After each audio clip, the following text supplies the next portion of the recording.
and yes, welcome back to another video, guys. Now, this is my second time filming this video. I literally just filmed the whole thing, turned my camera around, and I didn't hit record. So, here we are, second time recording this. So today I'm talking about The Witches.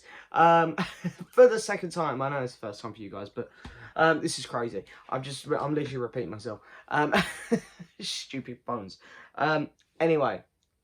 The Witches. So this film here has just sort of come out of nowhere for me. I was made aware of it about a month ago, and then all of a sudden now it's here. Streaming on HBO Max. This film is, of course, based off the Roald Dahl book. There was a film made in 1990, which I saw so long ago, I can barely remember it. I have seen it. I have seen the original, but it was so long ago, I barely remember it. So yeah, this is a remake based off a classic Roald Dahl, and we all know Roald Dahl, incredible children's author, fantastic. This film is directed by Robert Zemeckis, I think is how you say his name. You know, he's most famous probably for directing Forrest Gump. He's also been producer on a lot of other great films like Fly. He was also a writer on Back to the Future. So this guy's been around. He's done a few things. In terms of directing, Forrest Gump was, amazing. I don't know if I've seen many of his other films that he's directed. Should have probably looked at his catalogue of movies. But he's got a few films under his belt. But this is like the first one I know I've seen of his in a while.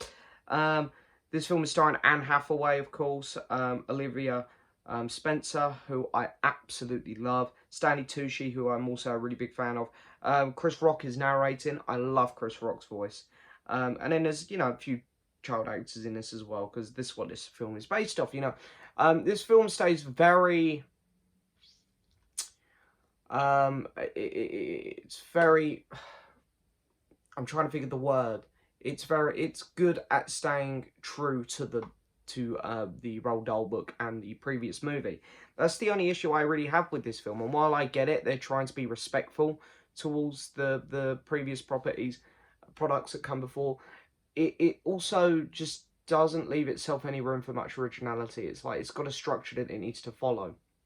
And an issue I have with this movie is that the first half an hour before Anne Hathaway's character comes into it, I think there's a real lack of direction.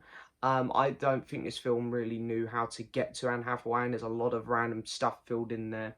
And when Anne Hathaway's character comes into it, the Grand High Witch, and you see all the witches arrive at the hotel, it's like the film does find its feet, and it gets a lot better.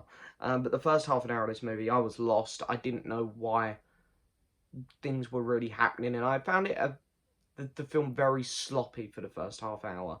Like the film didn't know what it wanted to do, and you sort of sit there as well and go, yeah, this film is struggling here. But it's weird, as soon as the witches come into it, I found myself having a much better time with this movie.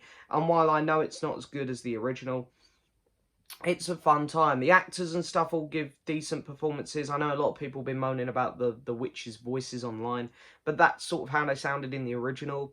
So I sort of give them a pass on that. I think they're meant to be bad like that. Anne Hathaway looks like she's having a blast with this movie. Octavia Spencer and Stanley Tucci are fantastic actors and actresses.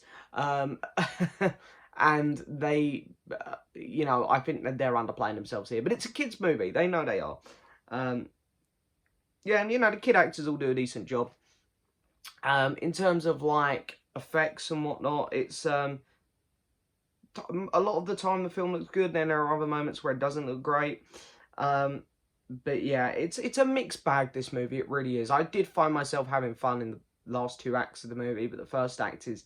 It's real sloppy, it's real messy. I think there's a lack of creativity going into this film. It's like they've just copied and pasted over the key features of the previous products and just worked around them. There wasn't really much that shone about the director here. I really thought that Tim Burton could have done a great job on this movie, surprisingly. I'm not a big Tim Burton fan, but I think Tim Burton could have absolutely nailed this movie.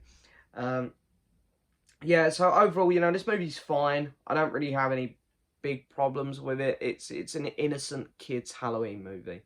That's all it's meant to be. It's not meant to do anything special. But I was very bored for the first act. The back two acts were okay. I'll give this film a 6 out of 10. I think, you know, it's fine, but it's not one I'm going to be rewatching. And at the end of 2020, it's going to be one of those that definitely gets lost. But anyway, thank you so much for watching as always, guys. Don't forget to hit that subscribe button. Subscribe, like the video, and leave a message. I get so confused with that lately. Thank you so much for watching as always, guys, and I'll see you next time for another video. Bye-bye.